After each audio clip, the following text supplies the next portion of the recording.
Programa não recomendado para menores de 10 anos.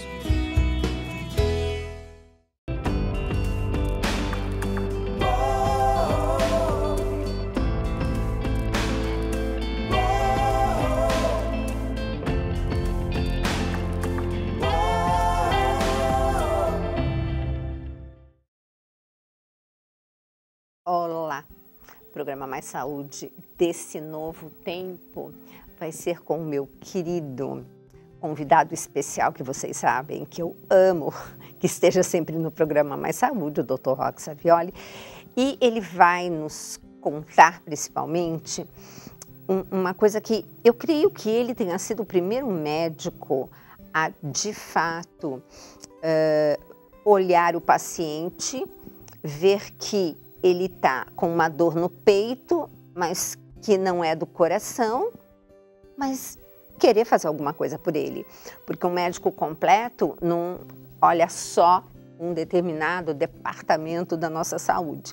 E foi com isso que o Dr. Roque começou a se especializar também nas doenças, como se chama, né, doença mental, só que eu acho esse nome também um pouco pesado, mas é onde se enquadram todas as doenças, síndrome do pânico, ansiedade, depressão, enfim, todas essas doenças.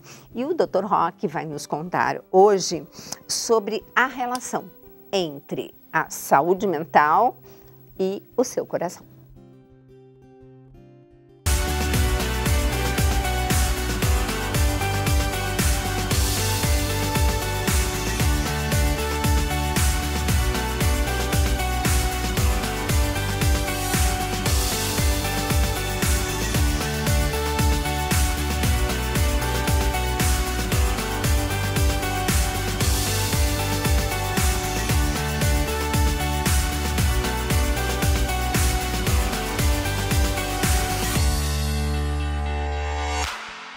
Existe uma relação muito nítida entre saúde mental e as doenças, em especial a doença cardiovascular.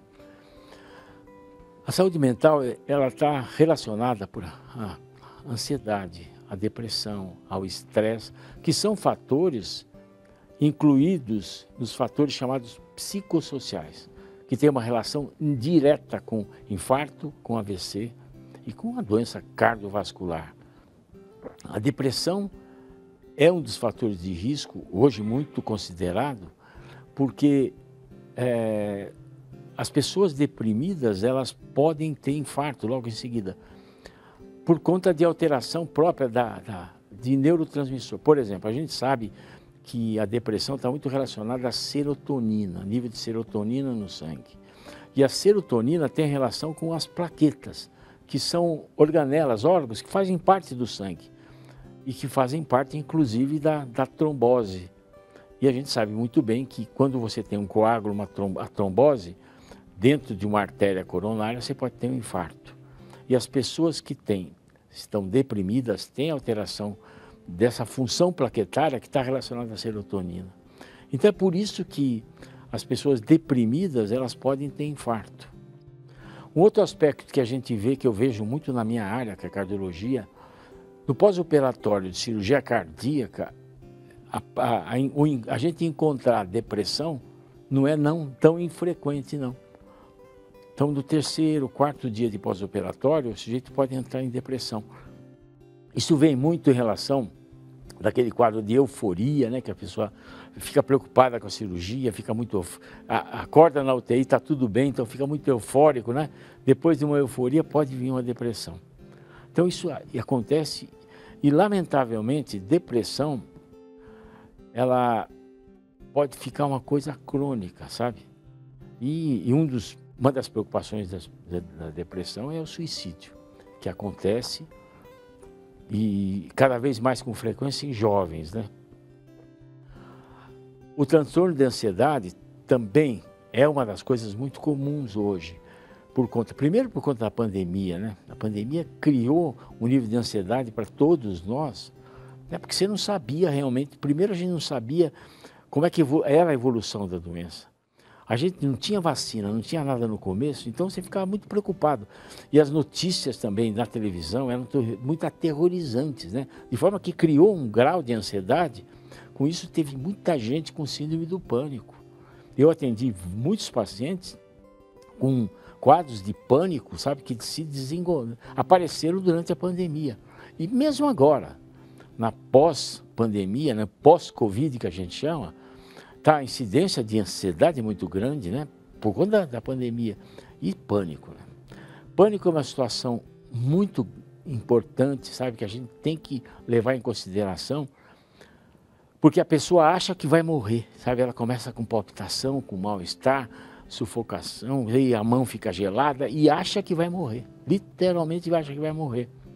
E vai a pronto-socorro, chega no pronto-socorro, a pessoa, sabe, passa por exames e vê que não tem nada, então ela mesmo perde, ela desacredita da situação.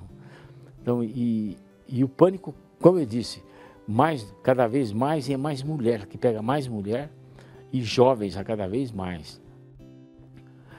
Sabe, o grande problema do pânico, que não é uma doença que leva à morte mesmo, né?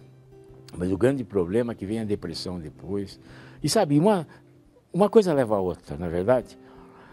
Agora, pânico tem tratamento, pânico tem cura, sabe? Não é mas a pessoa precisa ter muita tranquilidade para acompanhar durante pelo menos um ano tomando remédio. E na verdade, eu aprendi muito com pânico, sabe? Com pacientes que vieram com pânico. Primeiro primeiro médico que eles procuram é o cardiologista, né? Porque a sensação de morte do coração, vai no cardiologista. Aí me perguntaram, doutor, por que você trata de pânico? Eu falei, porque eu sou médico, eu trato do paciente de uma forma geral. E uma paciente me ensinou, ela me disse o seguinte, doutor, quando eu tenho minha crise, eu não ligo para o meu psiquiatra, não. Eu ligo para você. Eu falei, não, pode ligar. Mas por quê? Você acha que eu vou ligar para o meu psiquiatra? Ele não entende nada do coração. Eu vou achando que eu vou morrer do coração, eu ligo para você. E é real, isso é verdade. Ela vai ligar, ela passa por uma situação. Eu contei numa história, num livro, que até eu estou relançando esse livro agora pela Canção Nova. A história do Zé Dentista. O Zé Dentista era o meu dentista, que um dia ele me deixou na cadeira de dentista, anestesiado, e saiu correndo por causa de uma síndrome de pânico, achando que ia morrer. E o Zé começou a ter crises de pânico, e ele só me atendia, não atendia ninguém mais, porque ele achava que ele não podia sair de casa, ele ficava só de short em casa, de chinelo, sem camisa, sabe, um negócio maluco de tudo. E ele me atendia. Porque cardiologista, se tivesse alguma crise, eu resolvia. Aí um dia ele chegou para mim e falou assim, olha, eu agradeço a Deus, olha só, agradeço a Deus porque eu tive a crise de pânico. Eu pensei com meus botões, falei, coitado, agora realmente ele deve ter pirado de vez, né? Aí ele percebeu que eu fiquei em dúvida, ele falou, não, mas você vai entender por quê. Porque eu achava que eu ia morrer, que eu ia demorar, ele achava, 2 horas no máximo eu ia morrer. E o que eu fazia? Nessa hora, eu via a minha vida, o que eu tinha feito de errado, quer dizer, eu me preparava para morrer, quer dizer, eu tinha um contato com Deus de forma que, como se fosse o julgamento final, sabe? E no dia seguinte ele acordava e não tinha morrido. Então, ele começava uma vida nova, sabe? De bem com Deus, e isso modificou muito o estilo de vida dele. Então, isso comprova o seguinte, que a doença não é de Deus, mas Deus aproveita a doença para a gente se curar de muitas coisas. E não é somente a cura física. A cura física, porque o físico nosso é efêmero, ele passa, né? A cura espiritual é a mais importante, né?